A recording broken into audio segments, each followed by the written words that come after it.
there was a time in my career where I saw a lot more, and I would make that criticism available to me, and I realized that what it does is it subconsciously like plants a seed in my head, and that there were times where I'd say something on the air that the only reason I was saying it was to answer that one tweet or to answer that one post or to answer whatever it might be.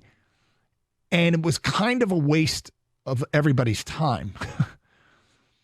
And I feel if I were in Brad Holmes' shoes, I would not be keeping the receipts that he kept. And I would feel like it was a waste of my time. Now, some people use that stuff to motivate them.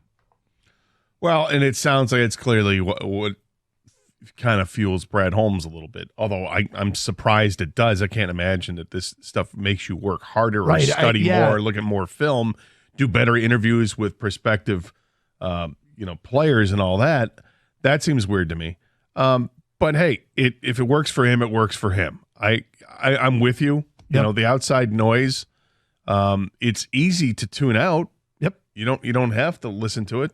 And I kind of use the same philosophy with that.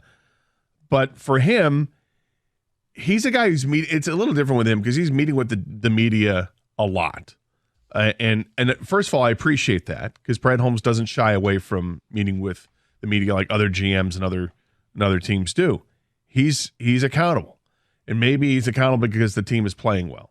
And I don't really care. I just like that he's out there in front and he'll do interviews and he'll speak his mind. And you want him to be as unfiltered as possible. We love the unfiltered guest. Mm-hmm. You know, they get the real raw stuff. And what was up at the podium yesterday was real and raw for the first 11 minutes when he didn't, just went on a preamble for that long. Okay, great. Do what you got to do.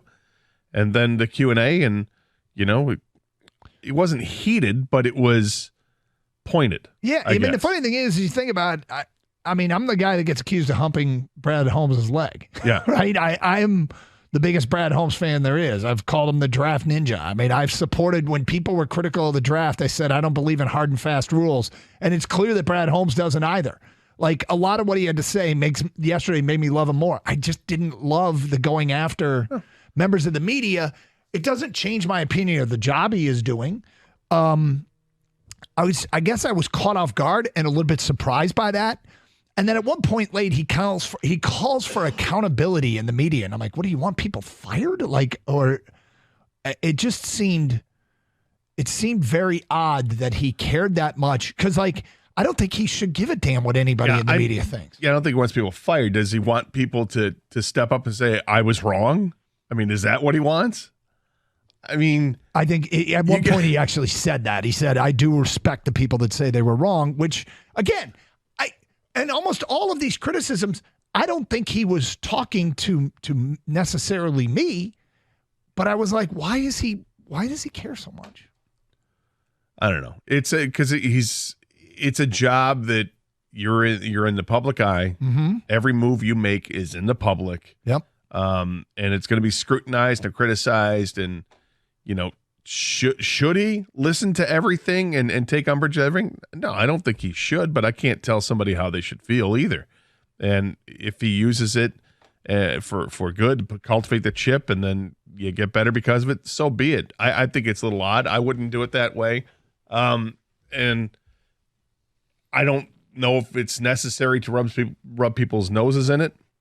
Specifically, I think you can say things like, hey, we drafted a running back in the first round. We traded back and took a running back. And I know at the time it wasn't popular, but you know what? We know what we're doing. And as the season wore on, I think, most of the people got to understand too that we drafted a hell of a football player at 12 and it made this team better and was one of the reasons we went as far as we did. And you can leave it at that. Mm-hmm. You don't have to specifically call out, and you, Dave Burkett.